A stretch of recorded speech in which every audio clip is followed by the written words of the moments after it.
पटाओ लेकिन मस्त पटाओ, बिल्कुल मेरे जैसी। माने न माने कोई दुनिया ये सारी मेरी इश्क की है दीवानी।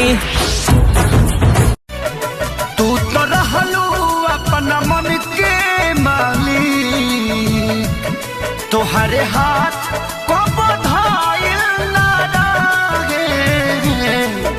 ई प्यार काल्हे परसों के काजिल न रहे।